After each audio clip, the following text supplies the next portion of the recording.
For centuries, the Balkans had been the frontier of Christendom. Monasteries perched on mountainsides and hidden in valleys served not just as places of prayer, but as repositories of culture, learning, and resistance. They preserved orthodox Christian traditions, maintained libraries of theological and philosophical texts, and provided education to communities scattered across difficult terrain. By the 14th century, when Ottoman forces began their gradual expansion northward from Anatolia, these monasteries represented something far more significant than religious institutions. They embodied an entire way of life, a Christian civilization that had endured for 1,000 years. The monks and nuns who inhabited these communities understood themselves as guardians of something precious and irreplaceable. The Ottoman advance into the Balkans was not a single dramatic conquest, but a methodical expansion spanning generations.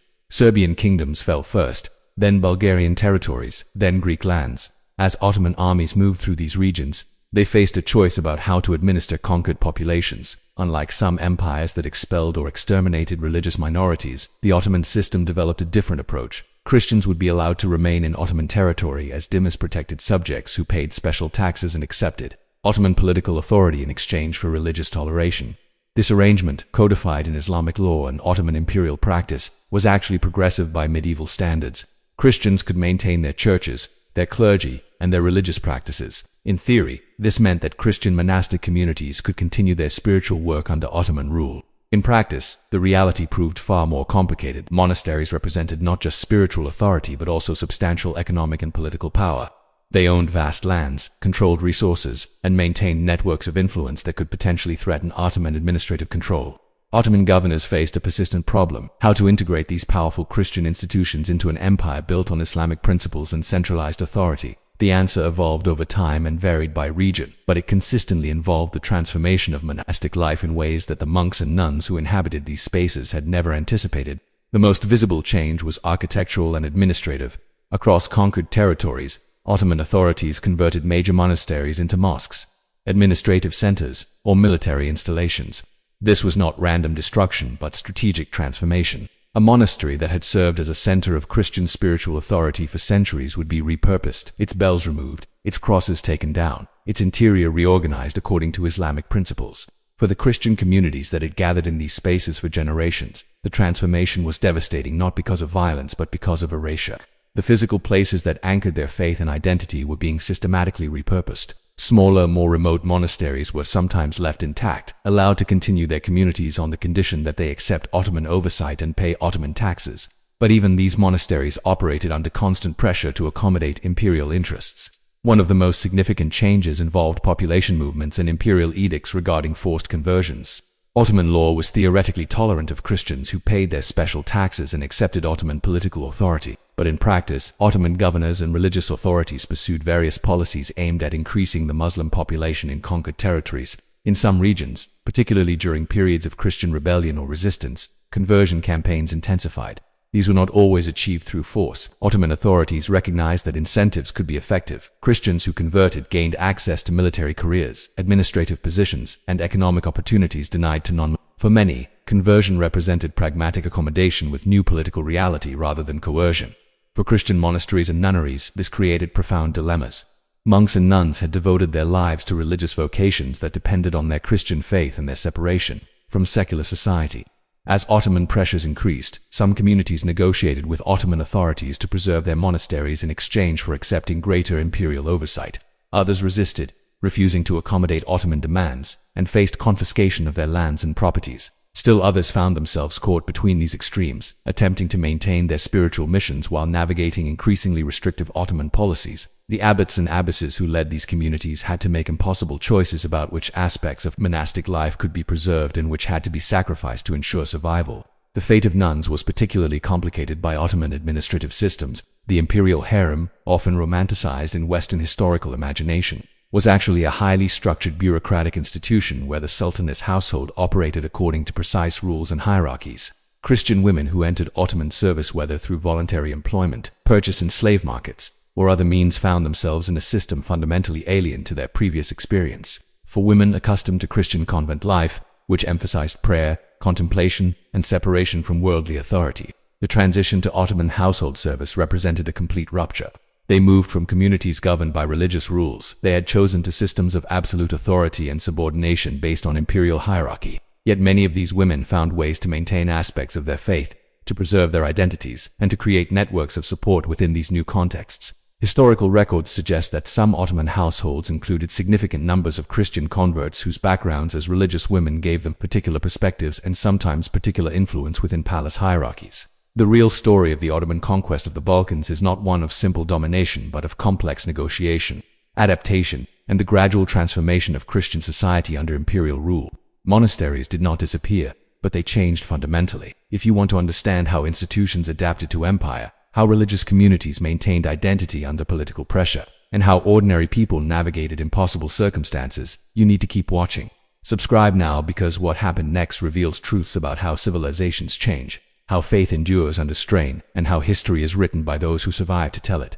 The real tragedy of Ottoman rule in the Balkans was not usually dramatic conquest but slow institutional erosion. Monasteries that had stood for centuries found their lands gradually transferred to Ottoman authorities through tax assessments they could not pay. Communities that had trained scholars and theologians for generations found their intellectual work increasingly restricted as Ottoman authorities limited the circulation of books and controlled educational institutions.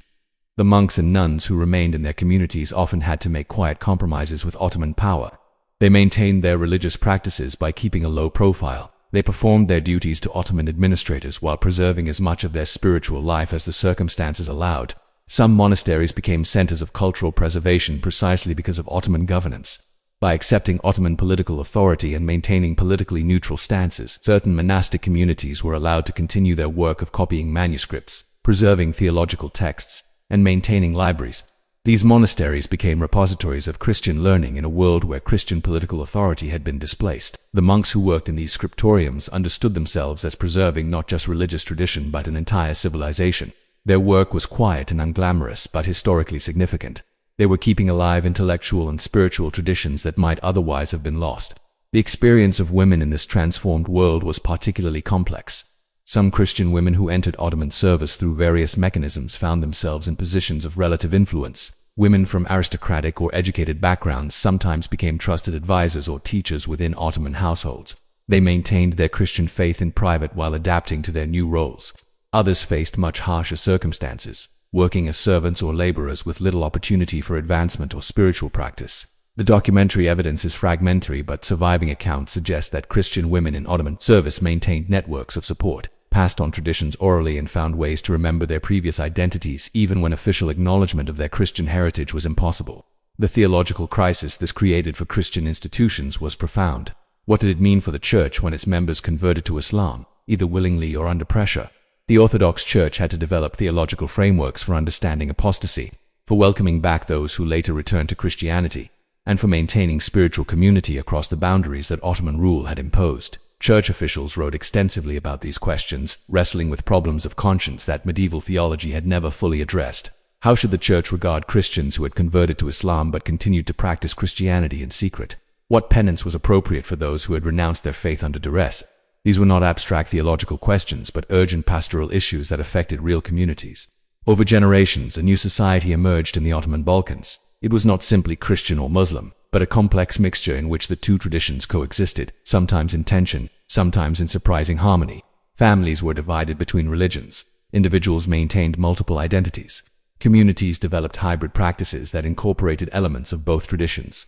This was not the outcome anyone had initially anticipated, but it was the lived reality that emerged from the encounter between Ottoman imperial power and Balkan Christian civilization. The monasteries that survived the Ottoman conquest often became symbols of cultural persistence. They represented the refusal of Christian communities to disappear despite imperial pressure. In the 18th and 19th centuries, as Ottoman power began to decline, monasteries became centers of nationalist consciousness. Monks and nuns played crucial roles in preserving national languages, maintaining historical memory, and supporting resistance movements. The institutions that had adapted to Ottoman rule in the 15th and 16th centuries became instruments of national revival in later centuries. This transformation reveals something essential about how religious institutions function in history. They are not static repositories of unchanging truth, but dynamic communities that respond to changing circumstances while attempting to maintain their core spiritual missions. The Ottoman conquest of the Balkans was indeed a fundamental rupture in Christian civilization, but it was not simply a story of conquest and domination. It was a story of institutions adapting, individuals navigating impossible choices, and communities finding unexpected ways to persist. The monasteries that survived did so by accepting limits they would never have chosen, by compromising with powers they would never have acknowledged as legitimate, and by maintaining spiritual practices in private that they could no longer openly celebrate. The women and men who lived through this transformation were not heroes or victims in simple terms. They were ordinary people adapting to extraordinary historical circumstances, making daily choices about what could be preserved and what had to be sacrificed. This history challenges us to think differently about how civilizations change, how institutions survive under pressure, and how individuals maintain identity and faith when the world around them transforms fundamentally.